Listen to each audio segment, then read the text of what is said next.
Bueno, entonces esta narrativa con la que tenemos que contender se le comunica a muchísima gente con esta imagen que están viendo en la pantalla. Y no sé si me puedo parar a caminar. ¿Me puedo parar a caminar? ¿Se mueve la cámara? ¿Si me paro? ¿Sí? Ah, ok.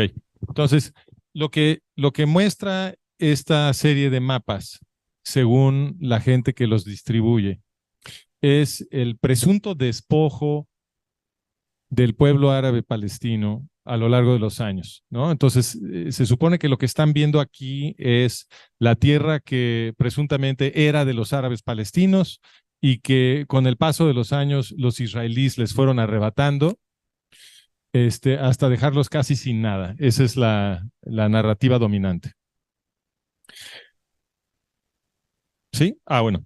Y entonces lo que estamos diciendo aquí, lo que nos dicen es que todo este territorio era Palestina y empezaron a llegar los judíos sionistas a asentarse y crearon algunos asentamientos y luego en el plan de partición de la ONU le arrebataron todavía más territorio a los árabes palestinos, según esta interpretación, eh, y luego en la guerra de 48 los israelíes agarraron todavía más territorio eh, y por supuesto en la guerra de 67 y luego lo que este mapa nos está mostrando es los distintos acuerdos que se han hecho desde entonces, ¿no? Y se supone que esto es lo que quieren los israelíes y que nunca le van a permitir a los árabes palestinos tener nada, ¿no? Entonces es la representación tradicional. Esta serie de mapas es un meme y se distribuye en todos lados. Toda la gente que está ahorita manifestándose a favor de Hamás, todos han visto este mapa y todos creen que este mapa está representando la historia. Y ustedes, para defenderse de esto, porque es importante que lo hagan, es importante que se defiendan y que participen en estas conversaciones y que corrijan lo que la gente cree. Es muy importante. No es momento de agacharnos. Entonces, la presentación de hoy va a ser un recorrido histórico de lo que quiere decir Palestina, quiénes son los palestinos y qué realmente ha pasado en este territorio. Y vamos a terminar con unos mapas que sí representan lo que pasó y nos ayudan a entender dónde está la justicia. ¿Sale? Ok, entonces lo primero que vamos a hacer es que les voy a compartir un documental breve de 15 minutos y luego vamos a interactuar ustedes y yo y vamos a hablar de la historia que está representada aquí.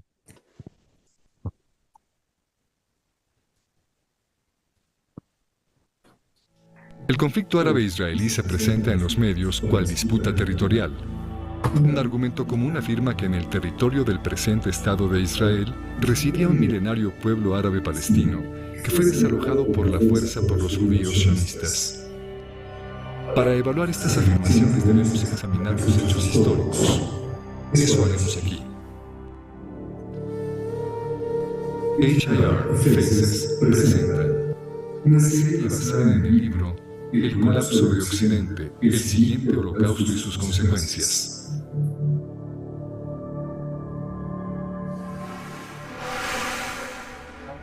Fueron los romanos quienes, en el siglo II de la Era Común, primero usaron el nombre Siria-Palestina para Jerusalén y zonas aledañas. Era un uso incorrecto. En griego, Palestina quiere decir tierra de filisteos. Pero los filisteos nunca ocuparon más que una pequeña tierra en la costa mediterránea oriental, incluyendo parte de la actual franja de Gaza, y habían dejado de existir hacía siglos.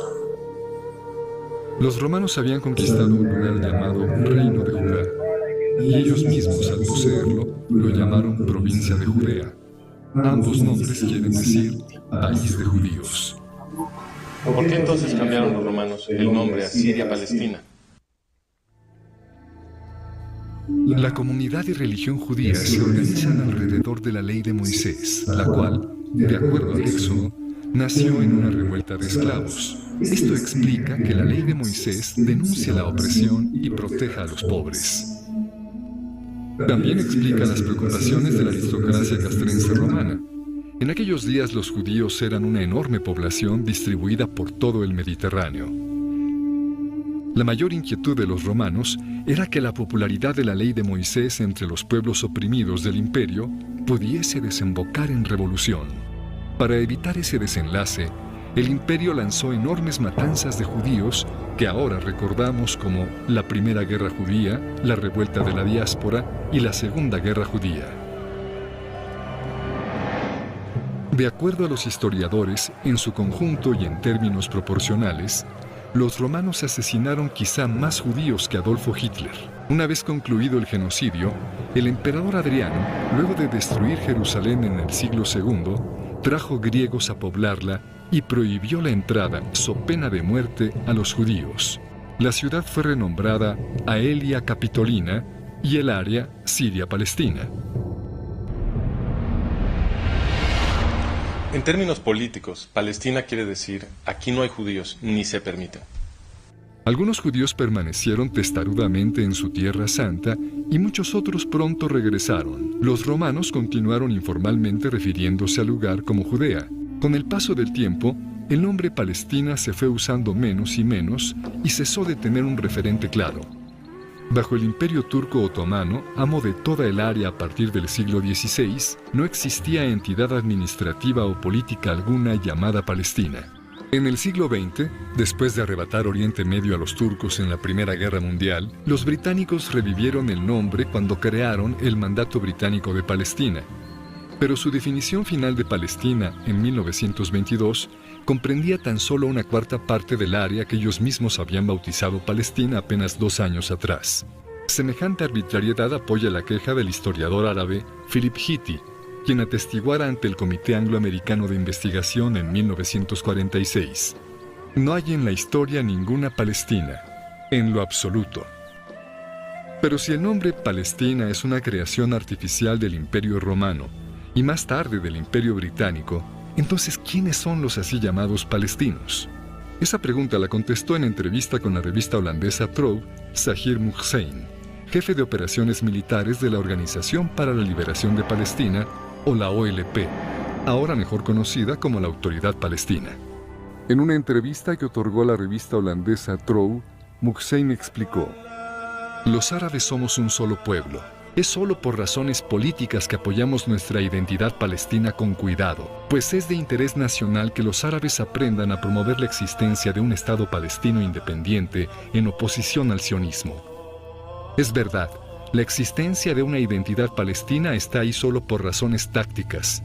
La fundación de un Estado palestino es una nueva herramienta para continuar la lucha contra Israel y por la unidad árabe». En guerra tras guerra, los esfuerzos combinados de varios países árabes fueron derrotados por el pequeño Israel. Así que hacía falta una nueva herramienta, una estrategia de guerra política que combinara terrorismo con diplomacia para lograr lo que la campaña militar abierta no podía. ¿Pero acaso Zahir Muhseen está diciendo que la noción de un pueblo palestino con presunto derecho a la tierra del Estado judío fue simplemente inventado? La Constitución de la OLP parece confirmarlo. En su primera constitución, creada en 1964, la OLP definió Palestina, en el artículo 2, con las fronteras que tenía en tiempos del mandato británico. Esta es una referencia a la segunda definición arbitraria de los británicos, la de 1922. ¿Cómo es posible que un poder colonial extranjero del siglo XX pueda definir arbitrariamente las fronteras de la tierra supuestamente ancestral de los palestinos? Pero la verdad es que la OLP ni siquiera adoptó realmente la definición británica. En el artículo 24, la OLP afirmó explícitamente que Judea, Samaria y Gaza, los territorios que ahora reclama para su anhelado Estado, no eran palestinos. Artículo 24. Esta organización no reclama soberanía territorial sobre Cisjordania, en el reino hashemí de Jordania, ni en la Franja de Gaza. En 1968, la OLP reescribió su constitución. Esta vez la definición de Palestina ya no excluyó Gaza, Judea y Samaria, así que la OLP ahora sí estaba reclamando estos territorios. ¿Qué explica el cambio? En 1964, cuando la OLP escribió su primera constitución, Egipto estaba ocupando ilegalmente el territorio de Gaza y Jordania estaba ocupando ilegalmente Judea y Samaria. Pero entonces los árabes provocaron la guerra de 1967 o la Guerra de los 6 días, en la cual los israelíes capturaron los territorios de Gaza, Judea y Samaria, entre otros.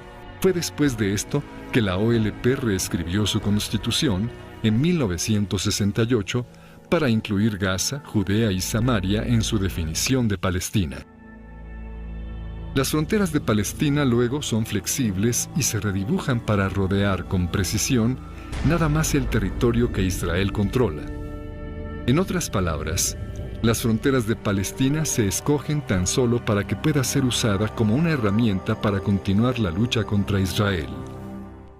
Pero si Palestina es una invención reciente, y si lo mismo aplica para la identidad palestina, entonces ¿de dónde vienen los árabes musulmanes que hoy en día se hacen llamar palestinos?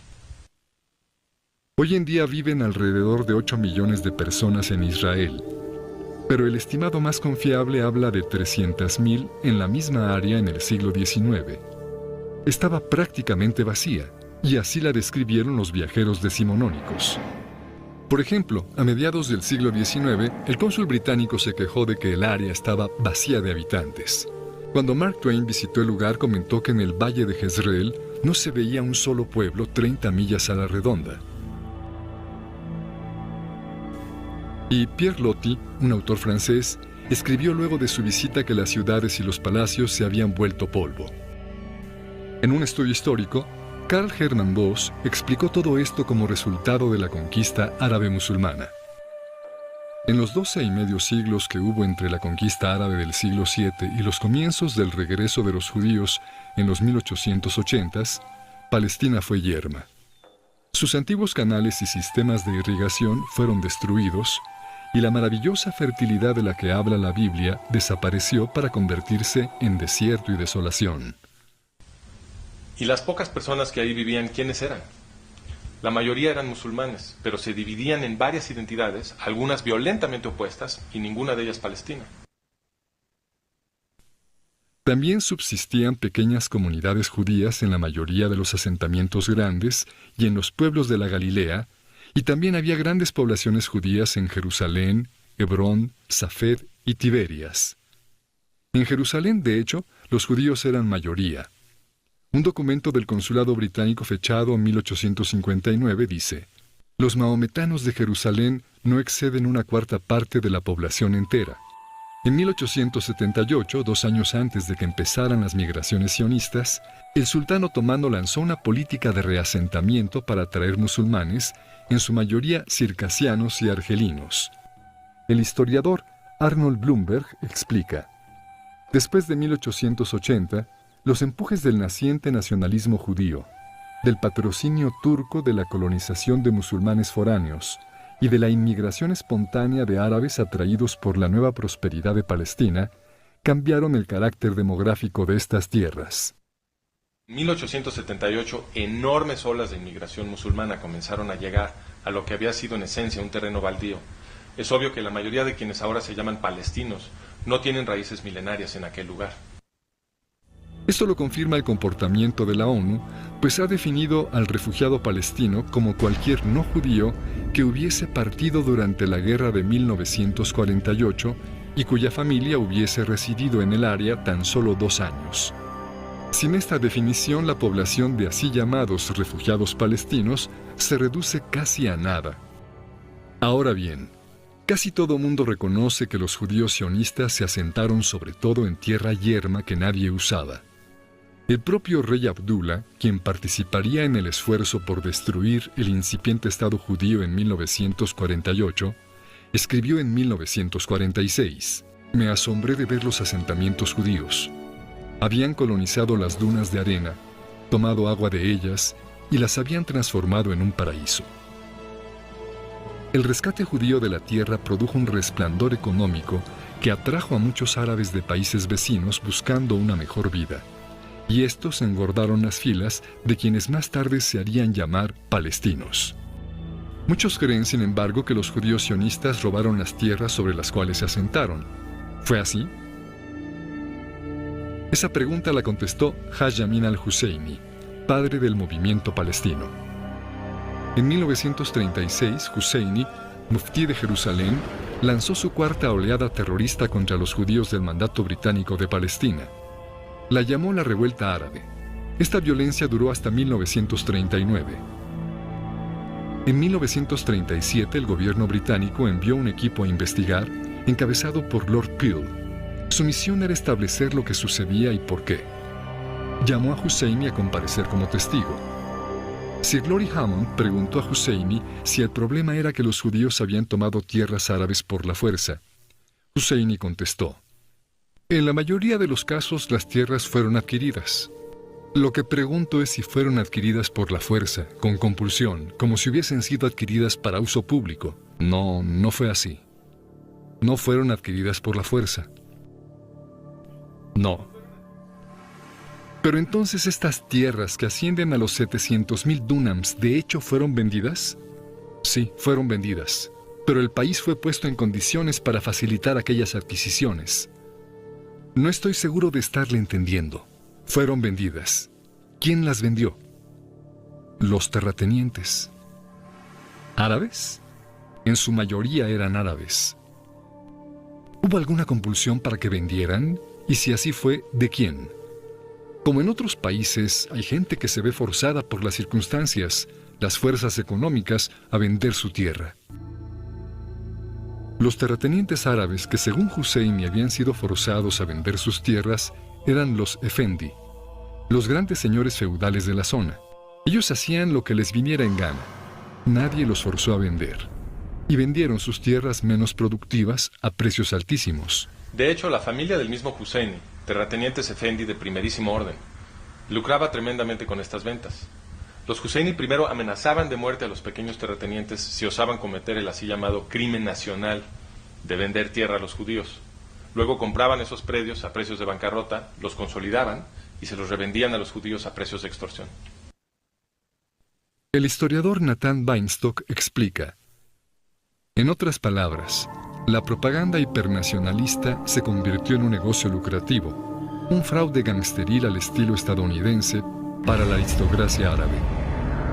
En conclusión, es falso decir que un milenario pueblo palestino vio sus tierras arrebatadas por los judíos sionistas. Primero, porque no había tal pueblo palestino en esa tierra, y segundo, porque los judíos sionistas compraron las tierras de terratenientes árabes que las vendieron gustosos a precios muy por encima del precio de mercado. Para ver la documentación detallada que apoya las afirmaciones de este video, visita El colapso de Occidente, el siguiente holocausto y sus consecuencias. Parte 1, capítulo 1. Se ha dicho que Gran Bretaña se alió con los sionistas para